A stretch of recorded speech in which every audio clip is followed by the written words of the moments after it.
PlayStation games on PC? Will it ever happen?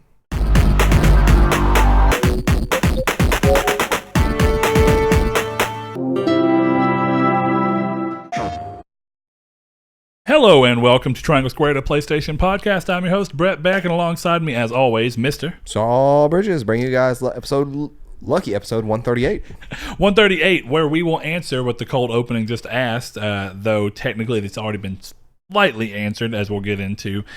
We've seen a little bit of it, but with all the stuff going on around Death Stranding coming to PC and other PlayStation games having found their way to PC, will there ever be a day in which all PlayStation games do come to PC? And what are our thoughts on if that ever were to happen? We'll get into that later, of course. But if you don't know who we are a PlayStation-based podcast, so we do talk about everybody in the industry, things that we see other people, other companies do that we'd like to see Sony do, things that we see Sony do that we would like to see the competition do, all across the board. So if you want to watch our lovely faces, you can do so over on YouTube. We put a video up every Monday for this show in particular at 10 a.m. PST and 12 p.m. CST. If you like what we're talking about, give your comments down below. Give us whatever you think about what we're talking about. Put your 2 cents in. We love to hear from you. As well as if you want to be part of our Community's Take, which is our section where we go in and we ask the community a question at the end of every episode and get their feedback on it that we will then go over and get their feels for at the beginning of the next episode, which we will be getting into here shortly.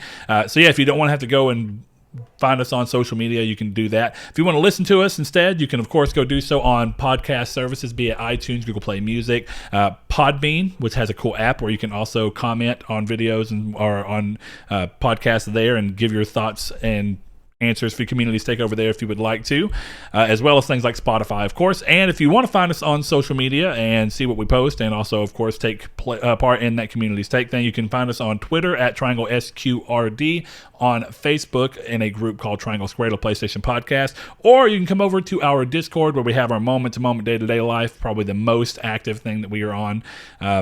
And that is always in the description below. We have it linked in. We have a Community's Take section there, so you can put your thoughts for the Community's Take there. If you want to just talk about anything going on in the podcast, you can do so there, of course, and just otherwise hang out with the general chat or the music discussion that we have throughout that whole channel. We'd love to see y'all there. And, of course, if you are listening to this or watching this on anything that allows you to review the show, we would love to hear your thoughts. The reviews help other people see if our show is worth their time as far as you're concerned. And of course, it lets us know what you do and don't like about the show. So we would love to hear from you. But we've got to start this show off the right way, the way we always do. Saul, with as weird as our answers were last week, what have you been playing this week, if anything? I've been playing a lot of Destiny 2. Hitting the grind to get Mountaintop, which I finally got. No surprise. Mountaintop. That's the one that you got to get for. Is it the multiplayer one or the one that you get from Zavala? No, that's the one you get from Shaxx for PvP. That's what I thought. You have to get like. What's the one I'm trying to think of? There's Wendigo. Which is another grenade launcher. Yeah. But yeah, it's a great big grind for Mountaintop. Thankfully, there's a new playlist called Momentum, which is like Halo SWAT, like where Scout Rifles pretty much one shot you in the head and stuff like that. Oh yeah, okay. So I recall that. It makes grenade launcher kills real easy. So getting that was fun. I also got a Randy's throwing knife, which was a Scout Rifle, and yeah, I pretty much played that a couple days throughout the week. I did start playing my Switch again with Dragon Quest XI, kind of just chipping away at that slowly but surely. But still as a demo? No, I actually bought that. I don't know if I mentioned that last week or not, but I bought the full game. You might have, and I'm just forgetting. Okay, yeah. But yeah, I did buy the full game like a week and a half ago. One of those situations where you can buy the full game from the demo and pick up where you left off? Yep, absolutely. Awesome. I love those. But yesterday, I was telling you earlier this week at work, like it kind of sucks that working with I'm not going to say their names, but working with people up at work, we were talking about Pokemon a lot and how we're getting excited for Sword and Shield. And I really wanted to go back and replay some just to give me something to do until Sword and Shield. And I actually have a new 3DS XL sitting under my couch that I found that I think I told you about, didn't I? That Annie was like, why don't you check under the couch? And I was like, oh yeah, I forgot we had that one. Yeah. But I thought yesterday, I was like, why don't I just play Let's Go Pikachu? Like that's like I could actually transfer my stuff forward and it'll be fun. So I'm doing like a special Nuzlocke run on that, which is kind of weird. Well, hold on. What are you transferring forward? There's stuff that you can transfer to either Pokemon Bank or Pokemon Home, and I can transfer them into Sword and Shield. Okay. I didn't know if Pokemon Bank moved forward into the Switch. I think it's yet. Pokemon Home is what it's going to be, but I'm not too sure about that. I don't know. But okay, I got you. But yeah, and I'm having to do kind of a weird Nuzlocke run on that because of the nature of Nuzlocke's like you're supposed to pretty much catch the first Pokemon you see in a route. Well, now it's like there's multiple Pokemon roaming around in a route, so it's kind of like I will pick the first one that I see. But then I realized, like, trying to play it yesterday on Route 1, I'm like, I see all these at once, technically. I'm like, I know exactly what they all are, so I'll just pick whichever ones I like. So I just pick that. But it's still, I guess, it's not quite the traditional Nuzlocke, but it's a change on it that's more like, even if you like multiple Pokemon from an area, you can only choose one. You know what I mean? Yeah, and so it still gives you some form of limitation. Yeah, and I'm not... Since you can't really grind out battles in the wild anymore, and Let's Go or whatever, which is like one of the things I really don't like about the game. What I can do now is I can catch Pokemon to level other Pokemon up, and just release them. Yeah, I can't use them. I still got to nickname everything, so it's been pretty fun. I've been kind of playing through that, and I'm like, you know what, the Pokemon catching mechanic in Let's Go isn't my favorite at all, but it's not terrible. I'd say between both of them, the fact that there's a lack of traditional battle in the wild, of course there's traditional battle elsewhere, but the lack of traditional battle in the wild and the catching mechanic are enough to really just make me know it's a game I have no interest in. But I'm fine. There's a lot of cool ideas in it that even though I don't care for them, it's still interesting to see. Like the co-op, being able to play the game co-op is a weird move, but a cool move. And definitely with the way that you can do it where it's, again, utilizing the Switch's individual controllers as stuff. So, yeah, I feel you. Yeah, so Destiny 2 and Pokemon. That's been it. That's it. Okay. Well, I've played my PS4 this week as opposed to last week, which was literally the first time since I've had the console that I can genuinely remember not turning the console on. I didn't even turn it on to watch Netflix because that new TV is so much easier to get into Netflix on, which I don't watch a lot of Netflix back here anyway. But I decided to bite the bullet after we talked about it a lot across a couple of episodes about my personal feelings as to whether I would start Yakuza. And I kept thinking, okay, I'm going to go buy the Outer Worlds and play both of them. The Outer Worlds is out of town everywhere physically, or out of stock in town everywhere physically. So I held off on it. Then I've seen a couple of people give a little bit of mixed reviews on it. I still think it's a game I'm going to love just because of the type of games I love. But holding off since I'm not going to be playing it right now and the fact that it's not available anyway, I'm kind of just in the interim, and I decided, well, I'm still going to go ahead and start Yakuza. I've got it downloaded. There's literally no barrier besides just hitting play.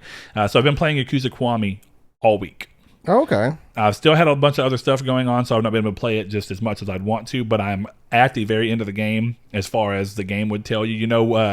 In games when they reach that point where they say, oh, hey, make sure you save because past this point you won't be able to do any extra stuff. So go stock up on things and complete any side missions you want to complete right now. Yeah. So I'm at that point of the game. So I spent earlier today just rolling through and completing a bunch of sub stories, which is what they're called for, like essentially side quest.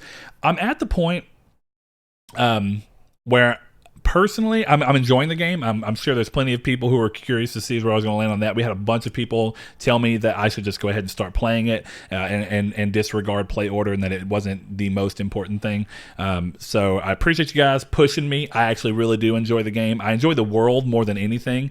The combat is fun, and which is probably the biggest pull, but I like that the game tries to make it to where you're not only doing combat, and when you do, it's not always long stints, and that it gets kind of in and out quick, and that there's a challenge within that.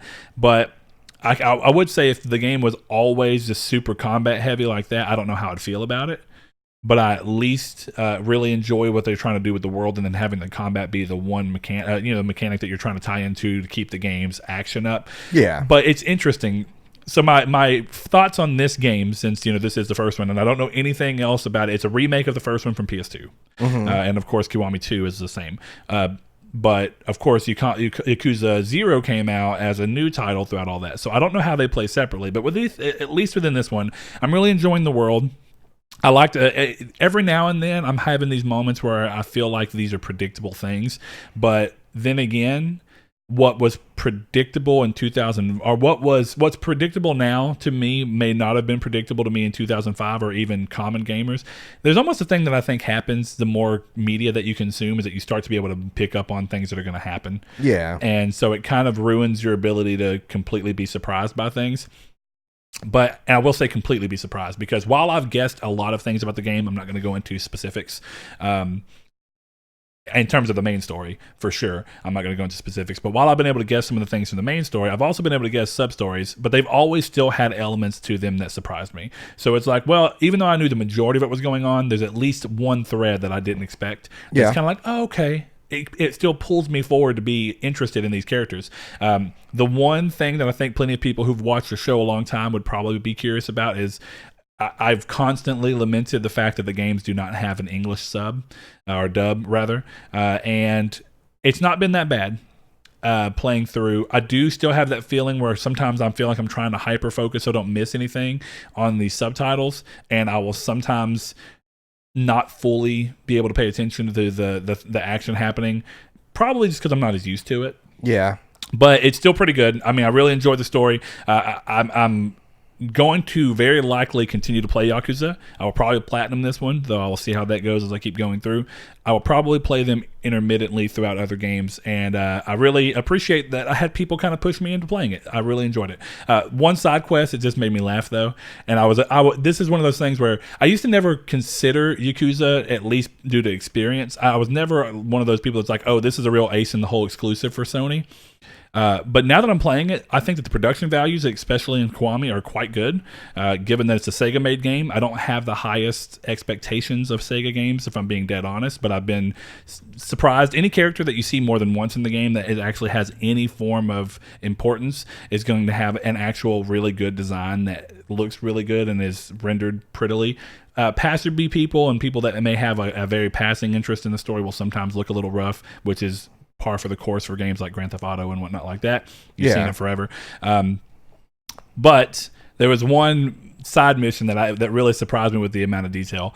I'm walking down the alley, and of course, a woman comes up to me, scantily clad, has like a robe over like a lingerie suit, and there's a guy who's drunk chasing her. And she's like, I don't know you or whatever. He's like, you put your hands on me first or whatever. And I end up protecting her. And then she's like, well, can I buy you a drink for protecting me? Blah, blah, blah. So I say yes. But the whole time I'm like, this is fishy.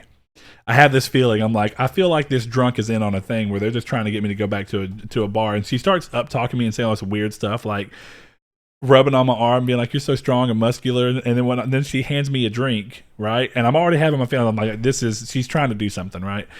And the bartender that we go to, he hands me a drink and her a drink. And I down mine. And she doesn't touch hers. And I'm like, oh, God, here we go. Got the roofie. I've got roofied, right? But I really appreciate this small level of detail in the game. There was nothing in my glass that time, but she still didn't drink. So I thought, of course, I got roofied. But then she said, well, let's drink again. And he poured another thing and put it down. And the option came up for me to what to do. And I noticed in the bottom corner where it showed the glass, in my glass, there were 2 pills that were fizzing to the top. And in her glass, there wasn't. So I said, there wasn't roofies in the last one. It was the one to kind of get you off your guard of like, no, this isn't anything bad. She's just wanting a drink. Yeah. But then it was there. And I had to keep doing this thing where the guy kept telling me, you're going to refuse a free drink, man? Come on, buddy. And I eventually had to push it down to where I ended up fighting him. But it was fun. Was this Kiwami or Zero? This is Kiwami. Okay. But I really enjoyed it. It's a game that lives and breathes on its ability to kind of recreate a little city for you that kind of feels like there's real stuff going on. You'll walk by people and you'll see little text bubbles of things that they're saying, and you can talk to them sometimes, and what they're saying will have pertinence to your mission or your side mission or a bunch of different other things. Side quests are interesting. Sometimes they're goofy and zany, and sometimes they're actually in-depth and long. But I enjoy it, and I intend to do more. So that's the only thing I've played, but looking forward to doing more. Not immediately. I will not start Yakuza Kiwami immediately. It is a game that I will need a little bit of a break from once I'm done. But if you ever get around to it, you should try it. I think I will one day. I think it would surprise you. Just not from here to the end of the year. No, and probably not the first quarter of next year. Nope. Too much. There's a little bit of room in January. A little bit. A little bit of room. But all right, we're going to go ahead and get moving on into the community's take. So, of course, our last episode was in regards to delays, of course, surrounding a bunch of Ubisoft games. Of course, Ghost of Tsushima being reportedly moved back internally due to The Last of Us 2 being delayed, actually. And it gets to this point, where we said, how do you feel about delays? That was our simple question. How do you feel about delays?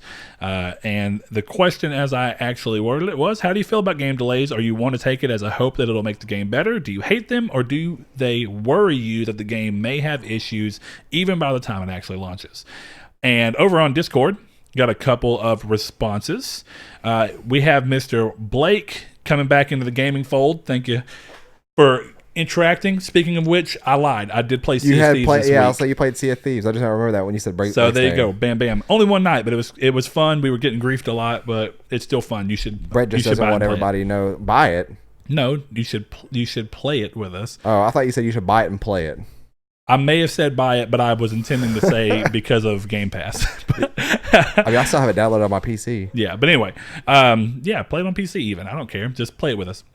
Anyway, he says, I'm always happy when a game is delayed, more time for them to work on it and get it done right. It sucks to have to wait longer, but it's almost always worth it. And I'm glad he put almost, because I do think that there's a couple of examples of games that I don't know if I'd say worth it as much as at least you ended up getting a game that worked. There's I think we get into that at one point in this. I'm going to hop over to Mr. Josh Ayers. That way we don't repeat too many people. He says, I'm okay with game delays. Yeah, some suck, but Naughty Dog said the delay for the first Last of Us game made the game go from an 8 to 10, from an 8 out of 10 to a 10 out of 10, so I trust them. I was annoyed it was originally so close to Final Fantasy VII, so I'm happy now that it worked out for me. I actually agree. I was really kind of bummed that they were saying this game was going to be really long, and it was right like a week before Final Fantasy VII. I was like, how do I beat what they're saying is like a 50-hour game right before going into what another company is calling a 40-hour game at minimum, know? I'm like, what am I going to do here? So I do appreciate that. And, I haven't seen where Naughty Dog have said that, but I do believe that they understand what they do and don't need.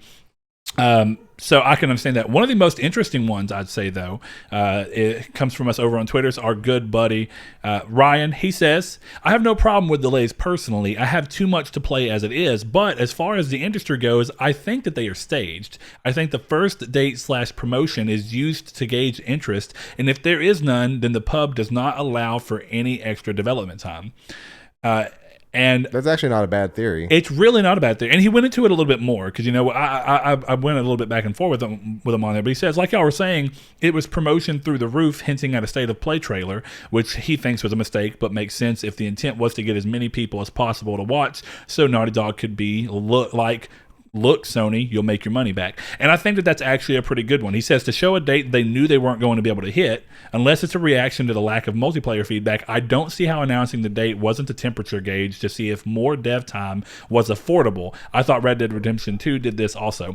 Red Dead Redemption 2 did have a delay. I don't remember if it was an actual date that was delayed very short after announcement. I think part of what made The Last of Us one seem so weird is that it came so shortly after the date hit. But yeah, there's probably something to what he's saying. I could see Naughty Dog personally telling Sony, regardless of whether it was Sony's intent, I could see Naughty Dog saying, crap, we feel like we need a little bit more time. But if we tell them this date, put out a trailer, people get really hyped on it, and then we can go look at how many people are hyped on it. We can afford this extra time to make sure the game is exactly what we want it to be. Then I could see that. Whether or not it's on a publisher level, that it's a scheme. And I'm sure he's saying not all delays are planned and staged. Some almost undoubtedly are. I think sometimes games are likely delayed because there's too much competition around them, but they don't want to say that because it makes them think that they have a weaker game. Yeah. So they just instead say, want a little bit more time to polish the game, but now we're moving it to a window that is going to be here. And then technically the inner side of it is saying this is so that the game can actually be more competitive. And then there's games that have not done that. We talk constantly about, or we have throughout the show, about how Battlefield 1 and Titanfall 2 were released way too close to each other from the same publisher, and how a simple delay of one, or even just not choosing to do something as simple as not choosing to have those games so close, would have been a good idea, I think. But anything you want to add to that particular? No, yeah, sometimes it actually does kind of seem like a little theory, and it actually makes sense from like a marketing level to gauge people's interest with the news of something like that too. So yeah, I could see that. Yep. Just I don't think we'll ever really know which ones do it or not. Yeah, that's a hard thing. We got one over on Facebook from Mr. Corey Crash Hickerson, our good buddy. Love him to death. He says, a delay only upsets you for a short time while you wait longer for it. A bad game is bad forever, which is very close to the Miyamoto quote that I could not remember who said it last time, but that's what it was, Miyamoto. And then we have one from Mr. Danny Candyman Villalobos.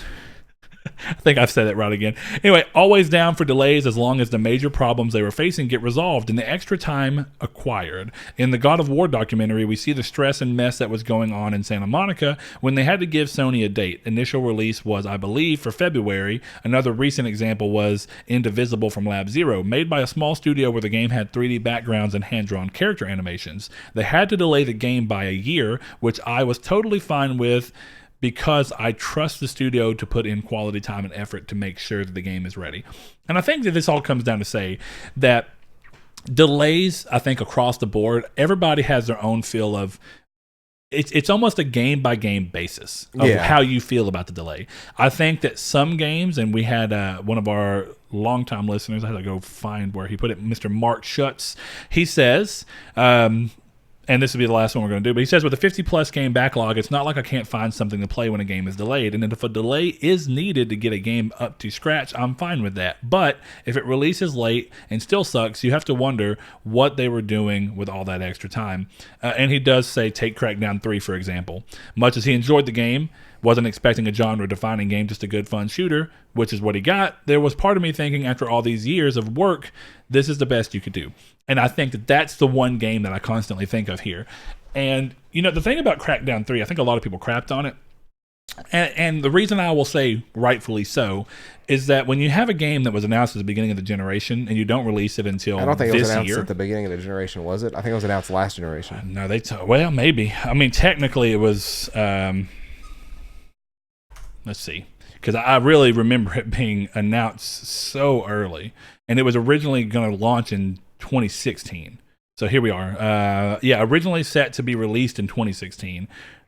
It was delayed until 2019, so 3 years later. Yeah. And regardless of when it was initially announced, we know that it was at least long enough ago that they thought they could hit a 2016 date. So probably 2014, if anything else. But, you know, when you have a game like that, it's talked about for a long time. And another game I will actually give this similar treatment to, though I think that the style of the game makes the outcome questionable depending on who you ask, is on the Sony camp of things, we have The Last Guardian, a game that was constantly talked about and seemed like it was never going to materialize.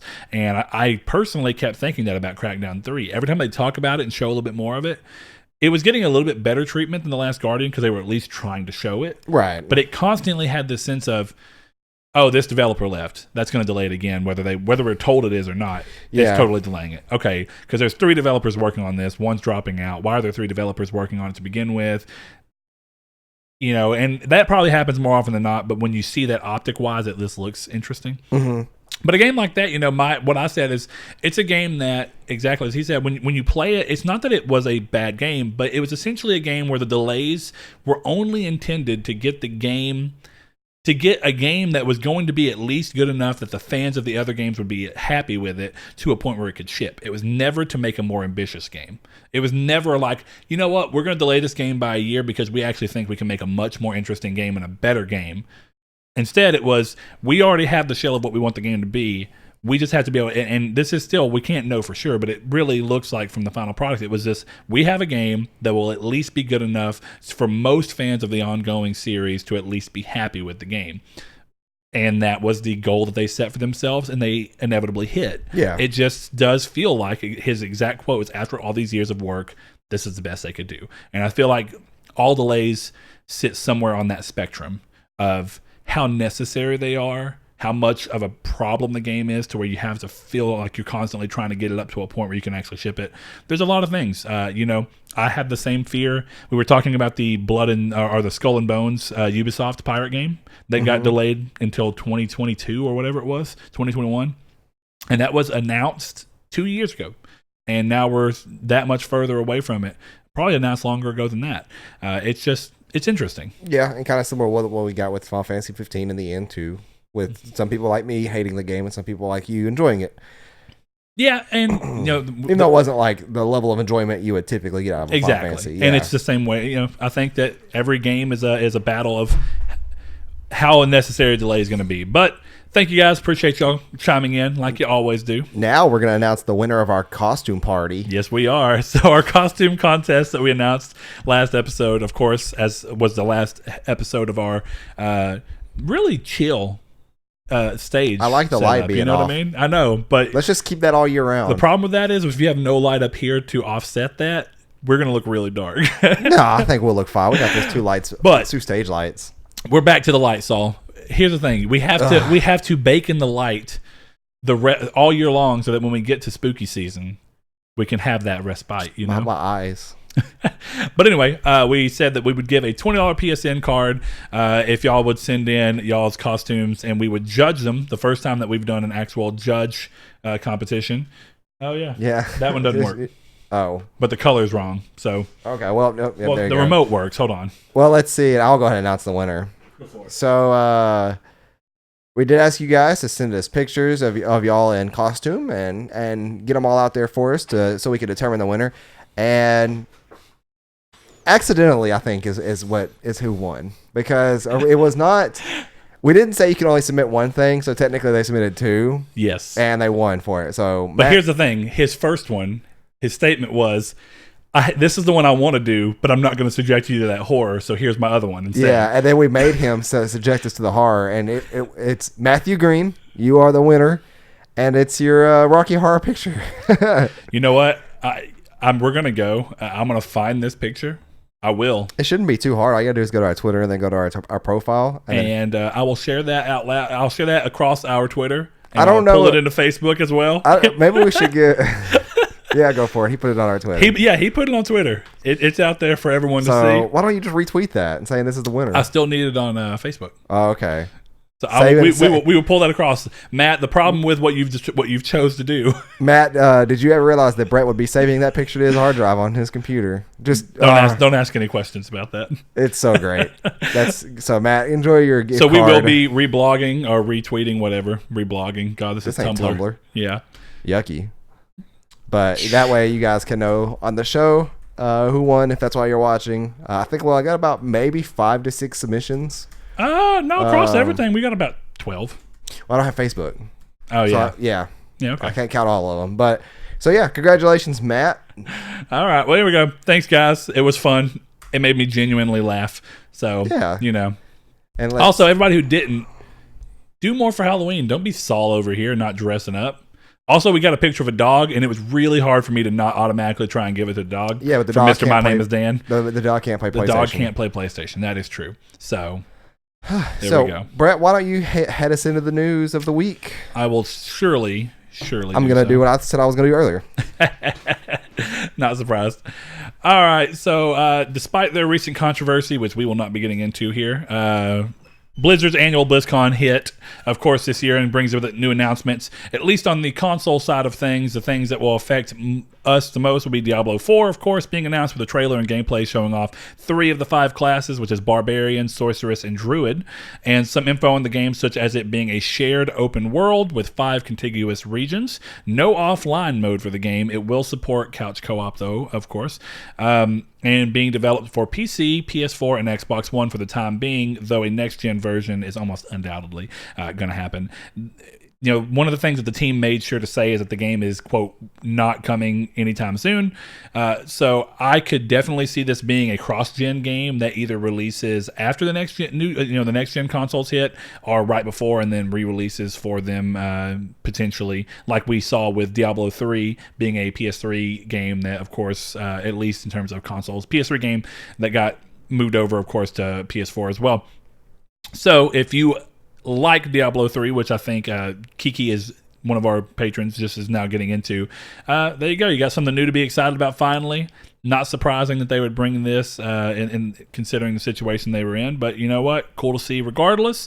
The team, let's see, also for Overwatch, showed Overwatch 2, which was leaked a bunch before this hit. Almost everybody knew about it for a couple weeks ahead of time, but it does bring with it a PvE mode, new maps, new heroes, PvP modes as well, new ones of those. Cosmetics from the first game will remain unlocked in the second game. And if you are a fan of Hearthstone, StarCraft, Heroes of the Storm, or World of Warcraft, they of course announced new stuff on that, but that has no impact on console gamers. So if you straddle both, go check it out if you haven't seen it. I'm sure if you haven't been living under a rock, you've already seen it. One thing that would be really interesting to me, and I wish Saul was here to bounce it off of, we'll have to bring it back up for him. I actually think it would be really interesting if one of these BlizzCons that they would announce that World of Warcraft would be getting a console release. And I only think that because we've seen a number of MMOs be successful on PS4. And even on Xbox One, we've seen Black Desert Online be successful, which it's coming over to PS4, if it's not already there. Final Fantasy XIV Online on PS4 is quite big. Elder Scrolls Online does quite good on consoles as well. We see games like Warframe, which I think tie into a somewhat similar, but it's also a little bit more at home on consoles in terms of average player being used to the type of game. But yeah, I'm a little surprised that we haven't seen Blizzard try and bring World of Warcraft to a whole new player base. They actually might be able to tap into people who otherwise wouldn't play the game by bringing it to consoles. And I still would hold that I would not be too surprised if that's something they do soon. Maybe even with not Diablo, sorry, but World of Warcraft Classic or whatever they called it.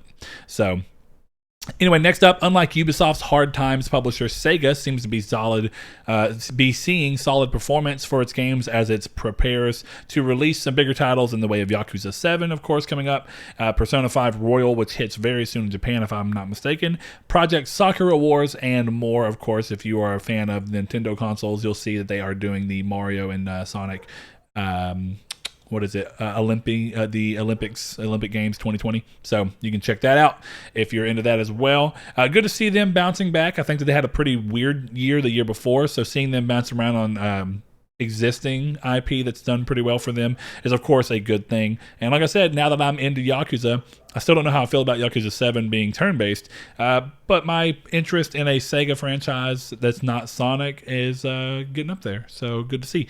Next thing up, with the game utilizing their engine, it's no surprise to see that according to the credits for the game, 70 Guerrilla Games employees worked on Death Stranding alongside Kojima Productions, with everyone from lead environment artist, art directors, lighting artist, and even quest designer, the lead quest designer from Guerrilla Games being listed. Now, I'm unsure, and it's not been reported yet, if this is really just the people who were somewhat involved in working on stuff with the engine or going back and forth. One of the things that was done with this engine whenever they gifted it to Kojima Productions, Guerrilla Games did, it was an effort to have both developers improving the engine in a single database they can both benefit from. So anytime that Guerrilla Games would make an improvement, Kojima Productions could of course benefit from that, and vice versa, which is a great use of that, and it's not surprising to me. I think when you have a really great engine like I can't remember the name of it, but when you have a really great engine like theirs is, then you do get to that point where Decima engine, there we go, where the more people that you have working on it, they can send back something that you can really get a great thing out of it. The thing that you want to try and avoid with an engine like that, of course, which thankfully we don't see Sony do, is try and do the EA thing where every game is forced to utilize the same engine. And thankfully, you don't have problems where you have every single studio having to constantly have one developer go back and be their support to make them understand how to make the game work best or update parts of the games to work best for the game they want to build. I'm glad that we've not seen that. It seems like these two games are similar enough in style, and the engine was open enough that it worked out. So good to see. Next up, despite Sony's early insistence that they didn't see EA Access as a value for the players, now that the service has finally made its way to PS4, the service has actually been adopted quicker on PS4 than it did on the Xbox One.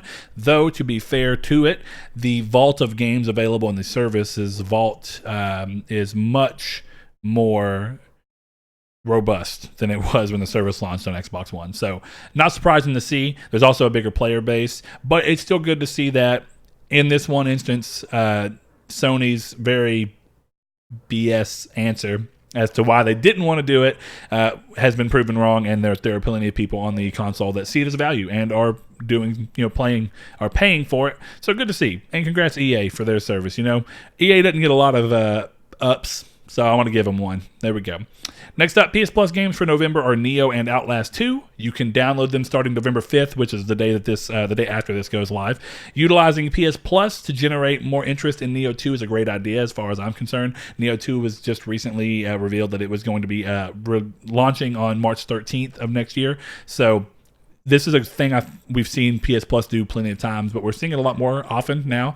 We saw Last of Us Part 1, however you want to call it. I guess that'll be the retroactive name for it. But we saw The Last of Us last month, and at the same time as they were announcing The Last of Us 2 for early year.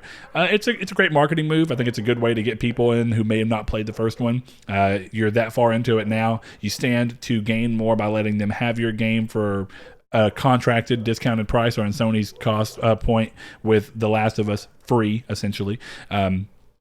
So that they have a higher chance of having even more people play The Last of Us 2 early on and make more money off of it. It's smart, and I think doing that with Neo is not a surprise either, considering that game does have exclusivity periods with PlayStation as well, considering the situation that they have with it before going to PC.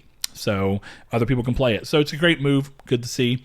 Next up, a solid year for AA gaming, like we talked about with last episode, Greedfall and Plague Tale Innocence, as well as The Surge 2, performing well either financially or commercially, or both in a lot of these games' cases. But now we see Remnant from the Ashes, a game that a good group of people in our community were playing, has announced that it has 1 million units sold, alongside the announcement of a new game mode and a roadmap for 2020. And I think that this is interesting because this year has really shown us that there is a big market that's starting to kind of catch on for AA games as a service that we haven't really been seeing too much of. We've seen games as a service hit this generation, but it's mostly had AAA publisher support behind it, with things like Sea of Thieves and Destiny 2, as it was with Activision, and even Destiny 1 at the beginning of the generation. While it's technically a AA, I think that Warframe,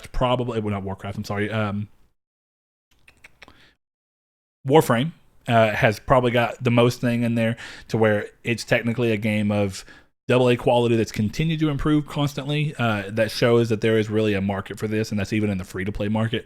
But it's good to see, because of course this and World War Z and I can't think of any more immediately off the top of my head, but we've had a number of big hitters this year that show that this is a market that might be seeing more use, and that games as a service are here to stay, apparently.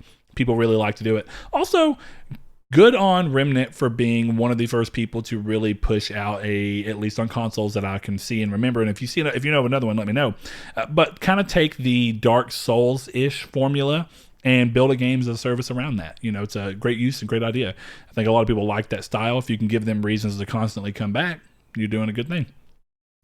Next up, PS4 has now become the second best selling home console, beating out the Wii and PlayStation 1 this last quarter by hitting 102.8 million units by September 30th. If handhelds are included in these numbers, it sits in fourth place behind the DS and Game Boy, which each hold a hefty lead over it. That will be interesting to see if the system can overcome.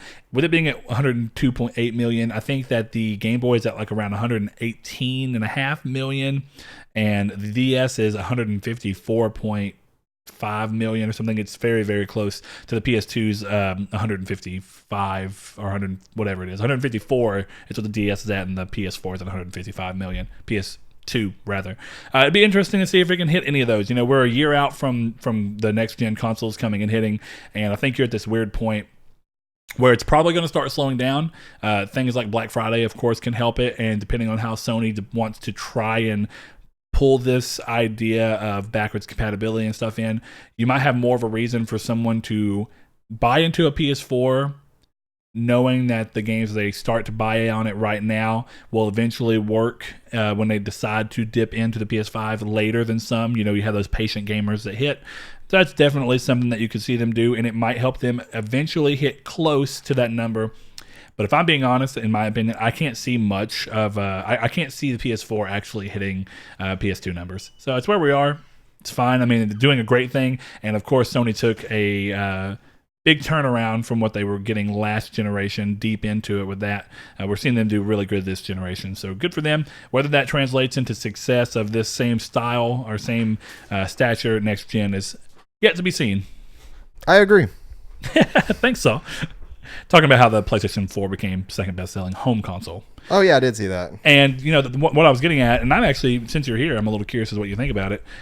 How likely, with a year to go in terms of having no next-gen competition necessarily, with a year to go, more or less, how likely do you think it'll be that the PS4 breaks? Because handhelds included, it's in fourth place. So the Game Boy is at around 118 million. Do you think that it'll surpass that?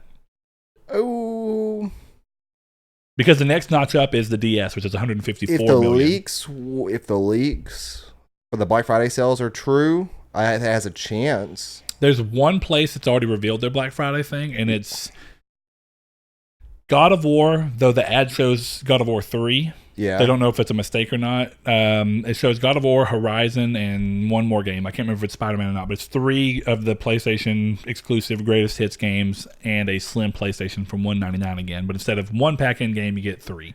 What I saw, which I think... But that was Belk's. And the thing... It was where? I don't know. Maybe not Belk's. I think it's Belk's. Bells. No, Belk. We don't have one. That's probably why you don't think about it. But... just to give credit to why it may not be the lowest Black Friday deal is that the Nintendo Switch Black Friday doorbuster deal is $299, but it says normally $309, and the Switch is already normally $299. So who knows what that's going to be? I think that might be a fake ad, or like maybe some kind of weird Canadian ad. I didn't look too much into it. Whether or not it was what kind of company saves you $10 on a console? For a doorbuster. Did you see? Okay, so the leaked Walmart one is the one I'm talking about, where the PlayStation Slim is $149, and I think that the Switch Lite is like $149 or $129. I can't see that. Nintendo normally doesn't do Black Friday deals the same way. They'll do a pack-in game or something like that. Well, that's the ad I'm thinking of. Yeah. If they have the Slims at $149, then I can see them getting close to breaking into the third. Yeah. Because, of course, to go into the second place, they have to beat out. And this is, of course, of all time. You have to beat out 154 million DSs. At that point, you're getting real close to PS2 numbers. That's also not somewhere we're going on Black Friday. We can go to Best Buy, Target. Walmart is not somewhere I'm going. Oh, I don't normally go. And if I do, it's really late on Friday when no one's there. Just to see if there's any scrounges of extra. I picked up Need for Speed Payback for like $20 at Walmart on Black Friday, or technically Black Friday, just really late that Friday. It's not a bad idea to go there. It's just you don't want to go in the middle of all the crazy stuff. Saul gets to enjoy Black Friday shopping this year, guys. Yeah, we're gonna have some fun. One other thing I wanted to run by you, just because I thought it was interesting as you were walking out right when I was getting into it. What do you think are the chances of Blizzard eventually, at some point in time, making a console version of World of Warcraft to pull in users that they've never been able to hit? I'm not a fan of World of Warcraft. Nor am I, and I don't want it for myself because I don't care about World of Warcraft. But when you think about the fact that you have so many MMOs coming out that have been on PlayStation, Final Fantasy 11 Online was on PS2, even. So when you think about it that way, you're coming up. And we've seen Elder Scrolls Online do really great. You've seen Final Fantasy 14 do great. Whether or not you want to consider Warframe as an MMO, it does great on console. Black Desert Online does great for Xbox and is coming to PS4. It's shown that these games can work on console. And for a long time, Diablo 2 was stranded on PC. It never came to console, but we saw Diablo 3 be an effort for them to make sure that they were getting more PC or more console business, and we saw that with Overwatch. They brought Overwatch to PC, though they didn't, or PS4. Dang it! I think I all launched at the same spot though. They did, but I mean, it doesn't mean the thing about it is that you can't deal with the World of Warcraft not launching. I mean, it's possible to bring a version that comes over to PS4, even if it just means that you're only playing with people on PS4. Though with the way the market's going, I don't think, or I should say consoles, but with the way the market gets going, I'm pretty sure people would want to be able to play with PC people. Well, you can answer the question, and I think I've asked it before, and I forget. I know that on Elder Scrolls Online, you can't. You can only play with people on consoles. You can't play with PC. But on Final Fantasy 14 Online, you can play with people on PC, right? Yes. Even on PS4? Yes. Yeah, because you could on Final Fantasy 11 as well. Yeah. But I mean, and Final Fantasy 14 can pull it off, so I'm assuming World of Warcraft can, hopefully, if they're competent enough to port it properly, if that comes a thing. It was Walmart's ad where it says the Switch Lite was $149, the PS4 Pro is $299. Yeah, that was in the rumors as well before this. So. The Xbox One all digital editions $149, and then the PS4 Price 1 terabyte is the $149 as well. So not bad. Not bad. If it hits that, and I could see Walmart being aggressive enough to do that, considering they already slap. I mean, they may be taking some on the chin themselves on there. Because like I said, Nintendo's not normally been one to do Black Friday deals as much as they'll do like, hey, here's a console with packed-in games that are automatically on the system. I think they do normally do Black Friday deals, don't they? Maybe I'm wrong. But, I mean, Nintendo is a lot more stubborn than anybody else. I think it's typically like the game sales they don't do. They don't do game sales typically, but they'll do Black Friday deals. If I'm console. not somebody, you mean console deals at that point? Yeah, yeah. Because even like game deals, like it's rare to find games on sale for Switch at places versus other places. True. The best place for that I've seen so far is Target. Well, we'll see what happens. Like I said, Walmart's already you can already buy Nintendo games that are normally $60 for $50 at Walmart, but that's only because of Walmart choosing to do that. To be competitive. Is that all games? Every game is roughly $10 cheaper at Walmart if you want it physically. But, I mean, that's even digitally because digital has no discount as well. So, anyway, that's going into the end of the news, but what's going to go into our main topic, and it's kind of a revisiting of a topic we did over a year ago. This is still when we were in the old studio. Was a long time ago. If you've been listening to us for a long time, you probably remember it. Back when Journey was announced to be coming from Annapurna Interactive over to PC. And it was, people were asking, how's that happening? You know, we learned that Sony licensed out the rights for publishing to Annapurna so they could do it on PC. We saw this come up again whenever we saw the Quantic Dream go and become more of an independent. Even though they've always been independent, they separated from their PlayStation ties that they had for so long and have decided to move forward with multi-platform games, including PC releases. So we saw PC releases of Heavy Rain, Beyond Two Souls, and Detroit Become Human most recently. And those are all three games, of course, in that situation, as well as Journey, the fourth game, all being games that are Sony IPs. They're owned by Sony, that Sony licensed out and said they don't consider PC to be that much of a competition.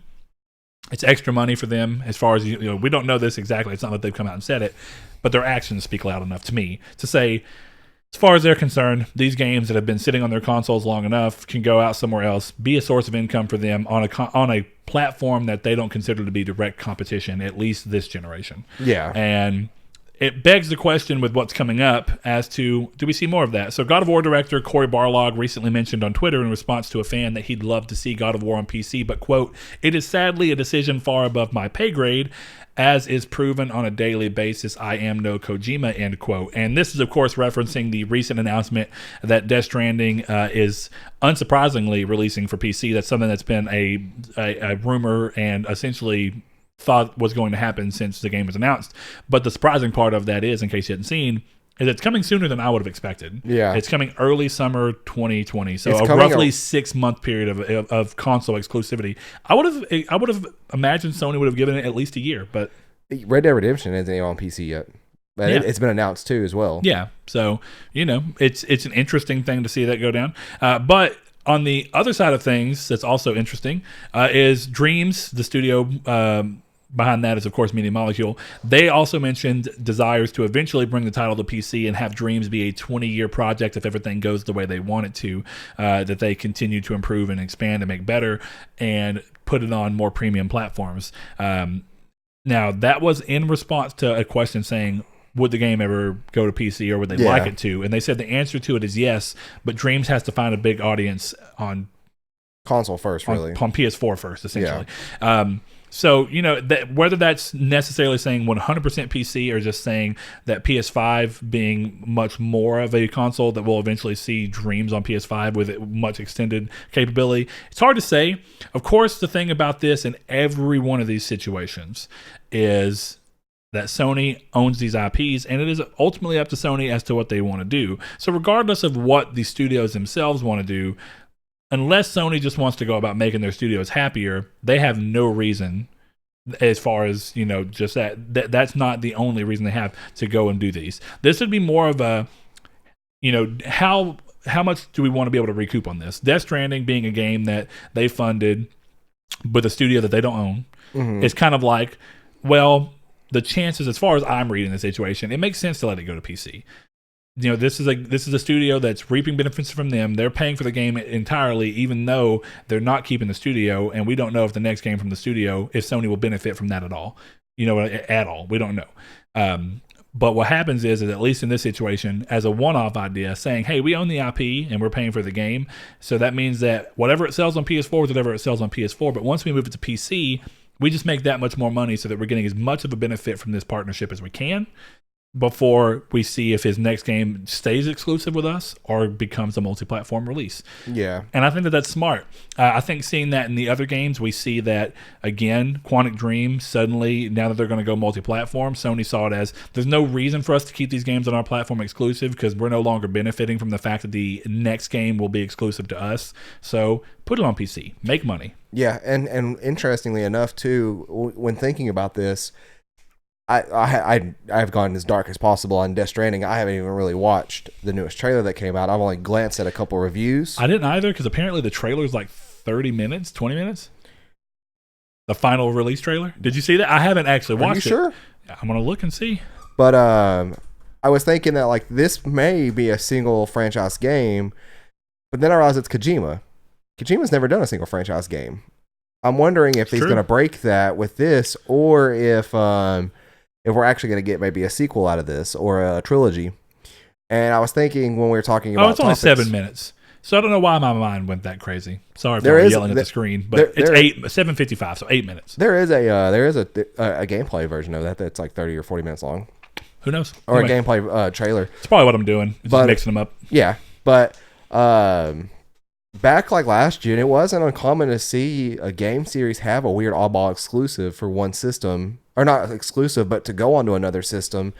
Like Metal Gear Solid, what was it? 2 was on Xbox. Oh, 2 and 3. 2 and 3. Yeah, the Snake Eater on HD Xbox? collection. Yeah, it was. No. I'm talking about like the standard. There was a Metal Gear Solid game that came to Xbox. Oh, original Xbox. Yeah, my bad. You're probably right. I don't know. Now that it's the one that was riding. The PS2 generation was Metal Gear Rising. No. So you mean Metal Gear 2, where you're playing as Metal Gear Solid 2. Yeah, and it came to Xbox. Yeah, I can believe it. Very similar to. But I don't think 3 actually came to Xbox until the HD collection came out. You're probably right. But what was weird about that, that was a point in time when you're thinking about going back as far as Xbox and PS2. There was plenty of games that were considered de facto PlayStation exclusives that would eventually make their way to Xbox, but just way later. We saw that happen with Grand Theft Auto 3, Grand Theft Auto Vice City, Grand Theft Auto San Andreas. Yeah, but it's weird too because specifically with Kojima, the way my thought process is that we saw the HD collection come out later. Like that was 2011 or 12. Yeah. Yeah, because it was around the Vita coming out because it hit Vita as well. So. Yeah. And we never saw another Metal Gear Solid game go to Xbox alone. Like, we never saw Metal Gear Solid 3 go to Xbox, period. Like, not even on Xbox 360 as an HD collection. I mean, as an HD game, they just got the collection. So it's really weird to have the second game in a series go on a system without the first. It's like Kingdom Hearts 3 going to Xbox, but them not having a HD collection. So what I'm curious about is this going to be one of those weird things where this is a trilogy and PC is going to get the first game and not the second two, or if there's already talks about that with them that we'll never be aware of. That's one of those weird things. Like I said, Sony owns the IP. Yeah. So it is ultimately up. If there is ever another Death Stranding, it will be unless Sony changes their heart. It will be console exclusive to PlayStation, 100%. Yeah. Though it coming to PC, I think still lands on the whether or not Sony buys Kojima Productions and brings it into the fold, which I don't know. We've said before, I could see it. I could see Kojima being very thankful for how accommodating Sony's been and enjoying that and actually wanting to join the fold. But I could also see him not wanting, like we had an episode about this. I could see him not wanting to also go right back into being under somebody after Konami, because I'm sure it wasn't always bad at Konami. And while it may be great at PlayStation right now, all it takes is a little bit of change in leadership to suddenly not be on terms in terms of people. If Kojima goes to PlayStation and says, here's Death Stranding. This is this weird game I want to make that is really hard to explain, but this is the best I can do to explain it to you. And then they still let him do it. Right now, there's no reason for him to not be ecstatic about it. But what happens if he goes into the fold and he says, okay, great, but then 3 years from now, he has another weird new idea for an IP that sounds real crazy, and he goes, this is what I want to do, and then Sony goes, no, we're not going to greenlight that. Then he's in the similar position where he's being forced into essentially making a similar game, or I'm not going to say forced, but he's essentially being told no on being able to make what he wants to make, whereas as long as he's independent, all he has to do is just secure funding from someone. Yeah. And be it Sony or Microsoft or a completely different publisher or somebody like 505 Games, which is publishing the PC one of Death Stranding, just saying, hey, we'll do it. We'll give you the money for it. At that point, I understand it, but I think I get where you're going with it. I would imagine that unless Sony buys them, they'll continue to just make. If Kojima Productions stays third party, every Death Stranding game will probably still release on PC just for maximum potential without going to your competitor. Yeah, and I'm curious to see if we're going to get more than 2 Death Strandings. Yeah, who knows? I mean, you don't want it to end up being a situation where it's weird. A lot of independent developers want to retain their IP, which is great for a lot of developers. They get to go back and say, hey, you're going to publish this for us, but we're going to hold on to the rights so that if we want to publish under someone else, we can. And then you kind of bounce through this thing of ending up in weird positions where you could be like Insomniac, where they say, hey, we're going to go to Xbox and have them publish Sunset Overdrive because they were trying to broaden their horizons, publish under different people, and publish in a way that would let them retain their IP. Yeah. So at the time, all their IP, they didn't have any. All their IP was owned by Sony because that's who they worked so closely with at that point. That's true. So, they were kind of sitting there going, every game that we've worked on besides Spyro is owned by PlayStation. So what do we do? And they go, okay, well, what we're going to do is we're going to go out and go to EA and say, hey, we want to make this game, Fuse, and we'll make it, and then you let us keep the IP. They did that, didn't do too well. Sunset Overdrive, they go to Microsoft and say, hey, we want to make this game, but we want you to publish it, but us to maintain the IP. Great. Sony's never been one to do that, and they didn't even break that with this agreement here. This is, hey, we're going to make the game. We're going to completely pay for it. Or you're going to make the game. We're going to completely pay for it, but we will definitely own the IP. That's just the way Sony's always done business, and it's smart. It gives them a back leg to fall off. If they ever fall in hard times and need to sell IP, they can. Yeah, they have a valuable backlog. But it'll be very valuable, assuming that it's Kojima. I'm assuming this game to be one of the best-selling, if not the best-selling game of the year. We'll see. Exclusive wise. We could go into with this episode how divisive the review scores have been and the value of that. But I mean, coming into this, really, the biggest question we were going to ask is, that we were kind of looking at, is how realistic is it in the long run that we see more PlayStation games with these developers saying this? How long is it inevitably before Sony either gives in and says, we're going to let all of our games release on PC because at least it keeps our competition out, versus Sony holding on and saying, while we'll let certain games go to PC, these other games, the fact that as long as we still have, it's the argument we see forever from people on Xbox, right? Right. What's the tendency here most when people say Xbox exclusive? What's the retaliatory statement that you hear people say? Sony has more. No, technically that is one, but the one I always think of is, and Blake mocked it the other day in the Discord, but it is a real thing that people say, is Xbox doesn't have any true exclusives, because Xbox as a system, I should say, as a console, doesn't have true exclusives anymore. Yeah, they're all. But as a platform, they do have exclusives. Yeah, I think generally now exclusives, like would I consider Death Stranding an exclusive? No. I don't even like the word console exclusive anymore, because I feel like the further and further console exclusive. Yeah, mainly that too, right there. But yeah, like it's, I think that maybe back like 5 to 6 years ago, where PC was way more niche than it is now, then sure, that would make a little bit more sense. But now, PC is very rapidly catching up with the user base that consoles are seeing now. Nowhere near.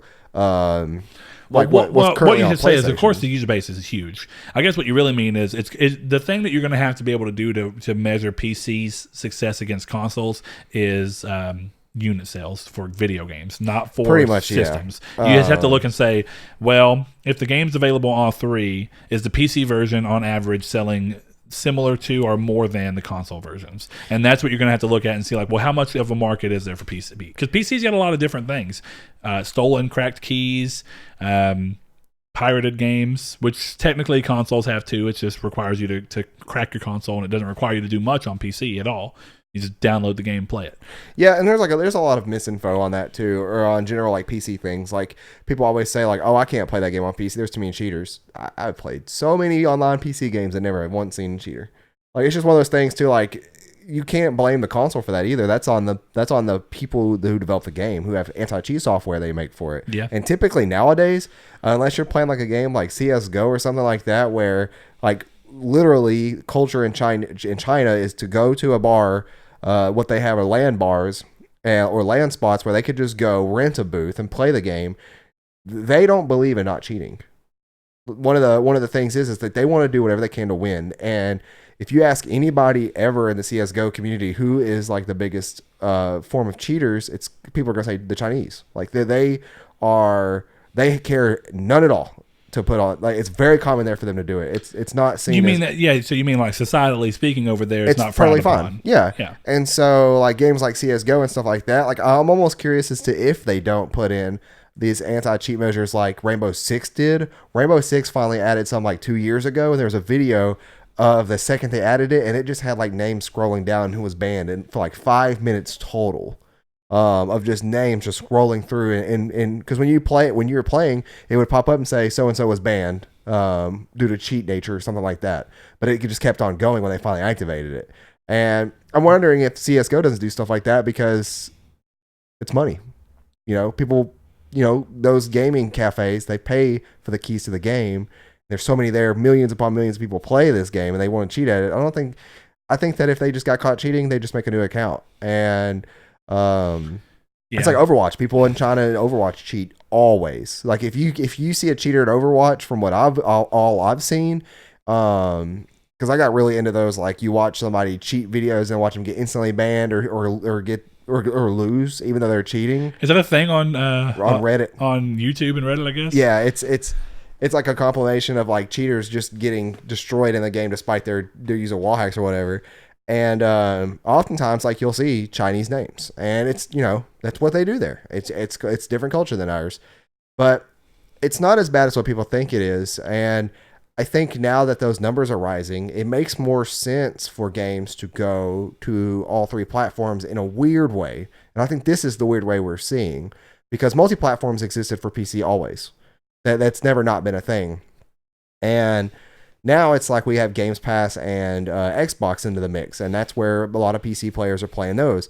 Now we're getting more and more PlayStation games throughout the years, and we even see a PS Now presence on PC. Mm-hmm. So it's kind of interesting to think about in a sense too, of like these companies and console manufacturers are moving more towards a service on the Xbox side while moving more towards an exclusive side on PlayStation, so that when PlayStation does something like this, way more noticeable. Yeah, and way more. Because like you just mentioned the other half of early on I said that the question's technically already been answered of will Sony games hit on PC. Well, it's already happened, of course. Absolutely. Journey and those three, but just not all. You did bring up the other side of that, which is that PS Now already exists in a weird way of technically you can play on PC, not natively. Some even more. You can play right now currently on PC God of War, PS4, Uncharted 4, Infamous Second Son. Yeah, if you have like Google Fiber or something, you're not going to have tons of issues with that, with streaming. You're still going to have input lag and a little bit of artifacting, because no connection is going to remain 100% perfect in uptime. Well, like, even recently, I was talking to Blake the other night about he was saying that there was problems with Google Stadia being a streaming service, and people were experiencing really bad, like half a second delay. Isn't that supposed to come out this month? Yeah, I thought so. I'm pretty sure it still is. But anyway, where I was going with that is like, you're talking about that. I was playing Infamous 1 and Infamous 2 recently on PS Now, just because I was like, I'm already on my PlayStation 4 and I'm just wanting to play these games to catch up on. Specifically, Infamous 1 was like a How rough does that game look these days? Because it's been so long, and you wear kind of rose tinted glasses. It's rough. Yeah, I bet it's pretty rough. I bet now 2 is 2 looks fantastic. I remember thinking but 2 was also like, I remember when 2 first came out. Only 2 years later, I was like, this is 2 years later. Yeah. This looks amazing. There's like you can see water in the eye line and like glistening in the eyes, but no, entirely playable. I mean playable. The little bit of input lag didn't feel like an obvious, this server's having input lag. It just felt like you were having a slightly off day, but it wasn't enough to ruin your playing on that style of game. So it's interesting. But yeah, these games being able to be played on PC now is a odd extra way to answer this question of, do these games come to PC? Yes, but no. They're coming, but they're not coming natively. You can't do most people, when they say, I want this game on PC, what they really mean, and that might be shifting as PC starts to get picked up in terms of people feeling like that there's more of less of a barrier of entrance. But what people most of the time mean when they say they want a game on PC is they want the game on PC so that they can play the game in its max potential. Yeah. A lot of people say that. It's like, well, even if it means that I've got a slightly better system than PS4, I can still benefit from that slightly more power by having a game that lets me adjust resolution to what I want it to be, adjust the anti-aliasing to what I want it to be. If there's multiple types of anti-aliasing, it lets me choose which ones I want to do from that. Do we want anisotropic filtering? Yeah. All these different PC things that consoles don't normally have the ability to control. Field of view is one of those things that you very seldom see on console. It happens, but it's seldom. But that's what people mean when they say they want these games on PC. Then you have games like Dreams coming. I mean, God of War makes sense. People just want to see God of War and its peak potential.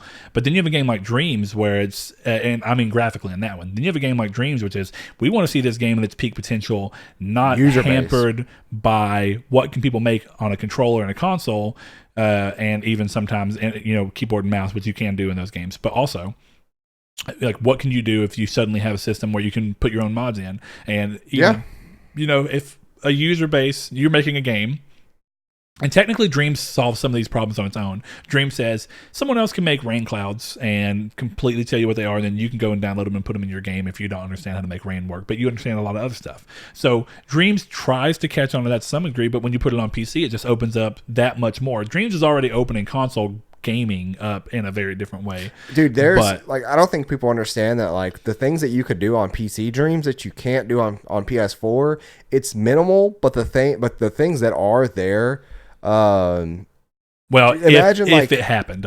We should say, we're not saying that it is happening. If it's there, like, imagine instead of just using external assets provided by other people or something like that, you could just literally go in and draw stuff and use those as models, like a true game developer who will go in and he'll draw a cloud out and then shade it to the light that's in the scene, and then he can use Photoshop or GIMP or whatever he's using in a tablet to do all that in, and then use that. And now, to be fair, neither one of us have actually used Dreams PS4. I don't know to what level these things are possible on PS4, but it seems unlikely. Yeah, but I don't think you could actually create images and stuff on Dreams on PS4. Well, you can 3D sculpt and completely sculpt. But I mean, like, artwork.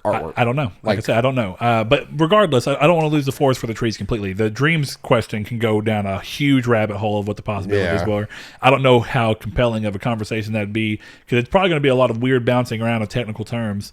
But that might be something we talk about on our own, or find a way to better communicate on here, because I don't want to go too crazy. Maybe when Dreams comes out, what is the release date for that game? Right now, it's still in early access. They're being very coy about the release date. Yeah. But, I guess here's the real question. How do you feel? You kind of already partially answered it, that you think that this is something we're seeing more people do, and that you see it being as PlayStation doing it while everybody else, besides Nintendo to an extent, at least, besides Nintendo's always on their weird thing. Yeah, but besides Nintendo doing it, the two other people, PC, Xbox, and PS4, of those, Xbox and PC are very synonymous right now. Yes. Every Xbox exclusive hits on PC. That is not true of PlayStation right now. And for the most average person who's on PlayStation, they either don't believe that it will happen at all, or they don't even want it to happen. It's either one of the two. I think that both of those are incorrect stances, and I'll address the first one. We're seeing it happen now. Every game, we're not ever going to see that fully happen, but we are going to see. I would say that if this becomes a healthy relationship between them based off of Death Stranding, this could happen quite more frequently with these first party, yet I don't want to call it AA, but it's not like a even as a Kojima fan, Death Stranding is not something that is going to be comparable to like Last of Us in my eyes for some reason. And I don't know what it is. Do you mean from a sales perspective? Yes. Or from okay. Yeah, like I don't really know what I would call that, but the second part is this just being selfish. Like as a normal person, it's like I understand why you want to have exclusives, like from a company standpoint, because that's why people buy the consoles.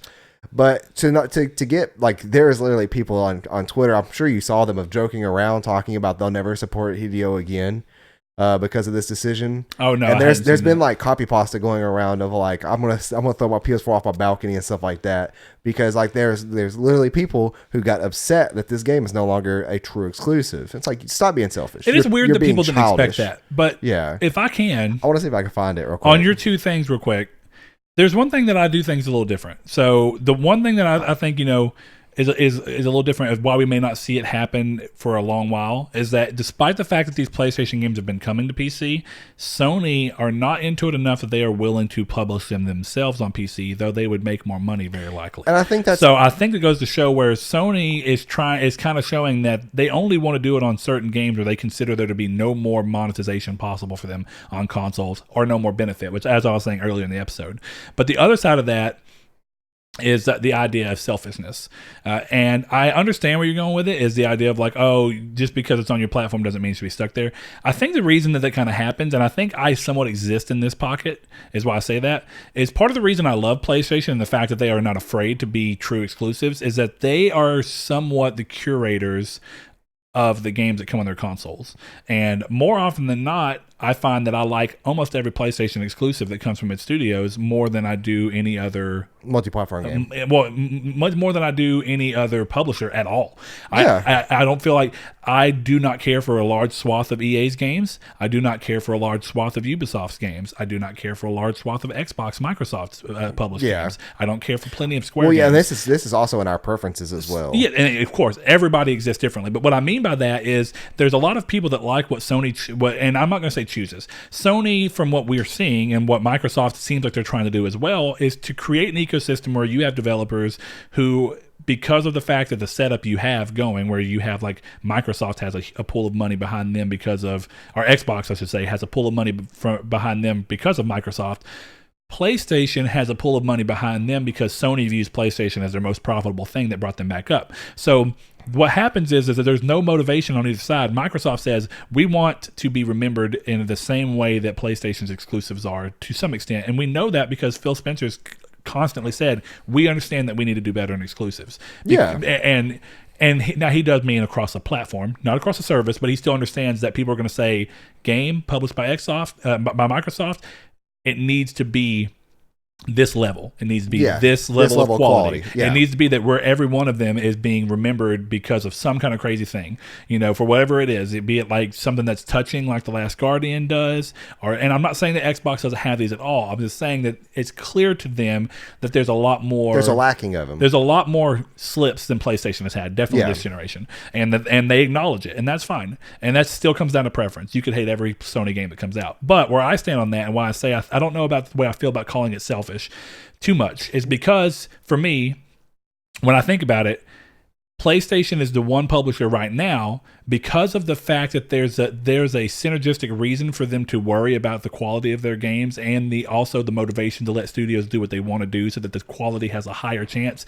Kind of like you know from your previous work that when people are at a job that they do not love what they're doing, or at least really like it, the quality falls of your work. And everybody knows that. If you're at a job that you don't like, your own quality falls, and you'll see other people, if they don't like it either, it's like the whole place runs like crap, right? Mm-hmm. And you'll see that across games. If you have people that are not really inspired by what they're working on, but they're just doing it because it's a paycheck, you see that in the final product. Yeah. And so Sony has a real, and other publishers do to an extent too, but Sony capitalizes on it often, and we hear Microsoft doing the same thing of going to publishers or going to their developers and saying, look, give us ideas of things that y'all are all interested in and making. Make it, even if it's multiple things, because there is a business side of this. Of we can't just let everything go, but we want you to have multiple ideas that the whole studio is interested in and behind, so that if we greenlight it and you decide to move forward with it, everybody's working from a passion standpoint on this. And that makes sense. I'm not saying every exclusive, like if they got like, I get it, but hold on, let me at least finish it, and now because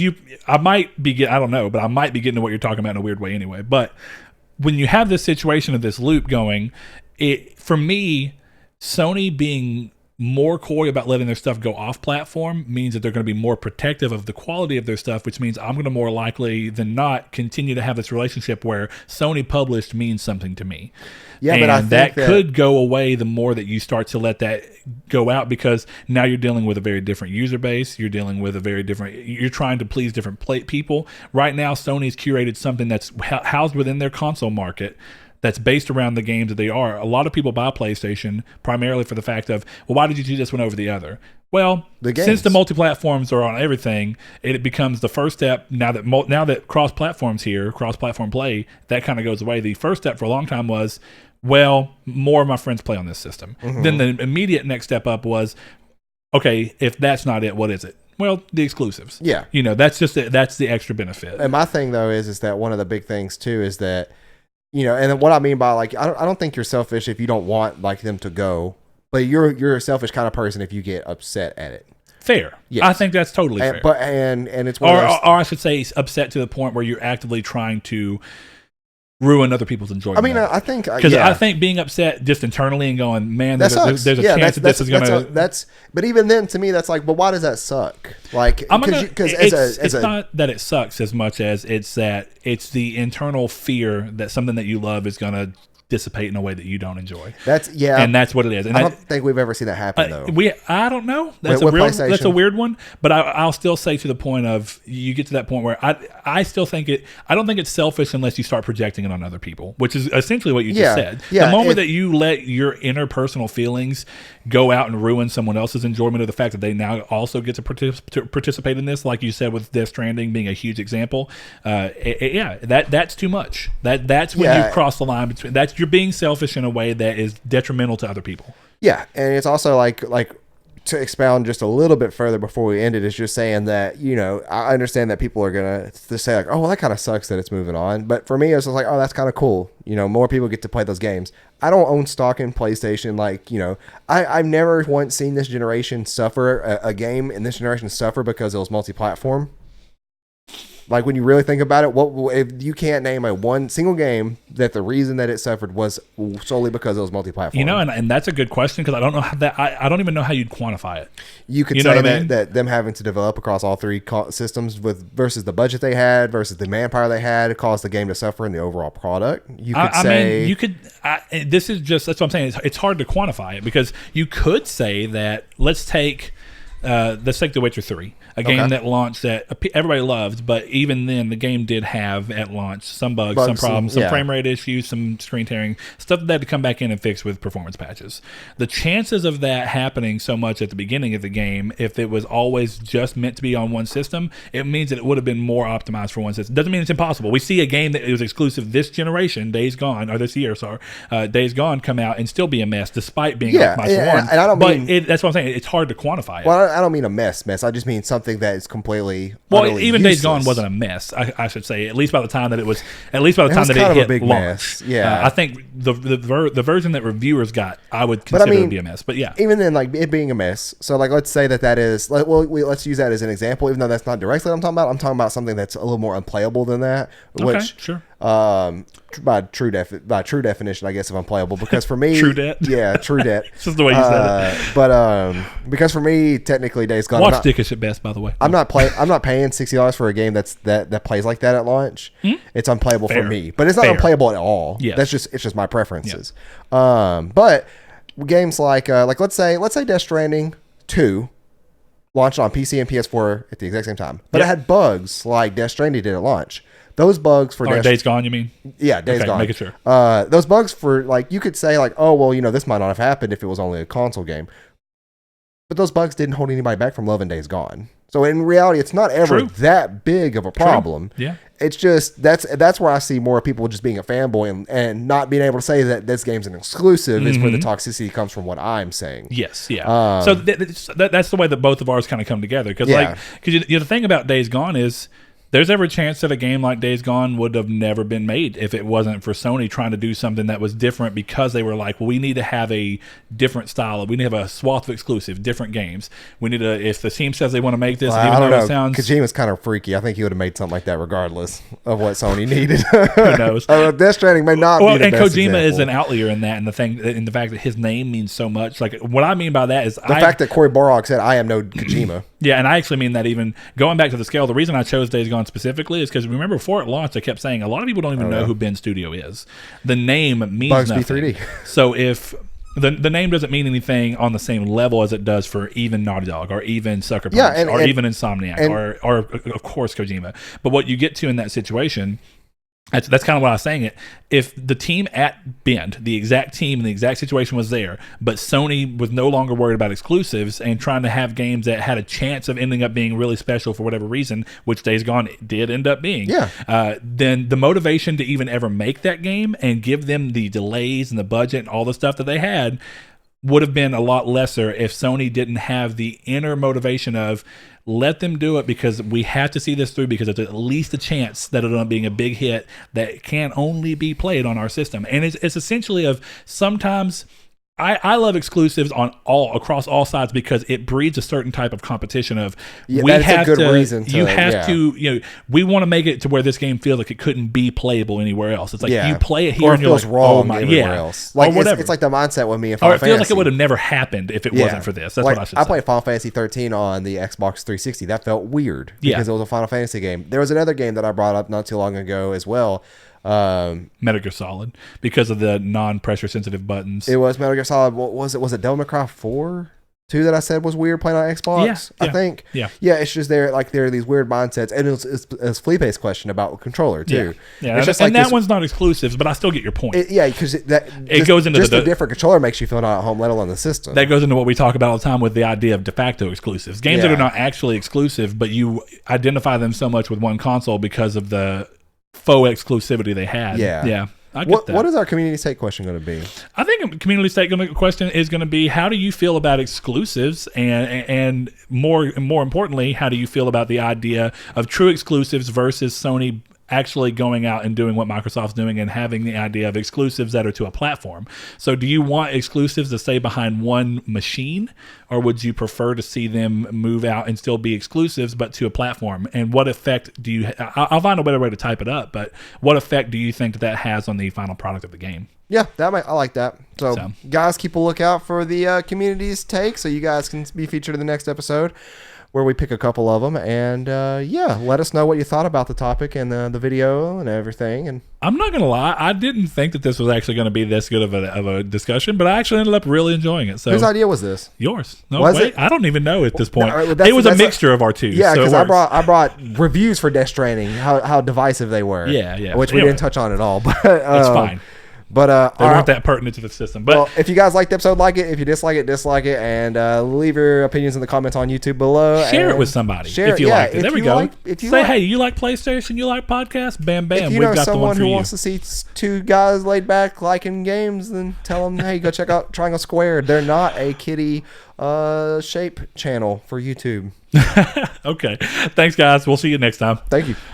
Thanks to our patrons, Dan Barber, Josh Jarrell, Matthew Green, My Name is Dan, Douglas Below, Sean Santarude, Eric McAllister, Matt Sycamore, Funk Turkey, Shadowist, Steven Salazar, The Stonard, Travis Below, Eduardo Palomino, Stefan Swanlin, Coy Live, Philip Laguerre, Corey Hickerson, Brian, Donovan Williams, William Digital Spooker, Derek Porter, Josh Ayers, Brandon Edwards, Sean One Neo, Tyler Powers, and Dylan Kirby. If you would like to support the show, head over to patreon.com/Nartech or visit the link in our description below. Thank you.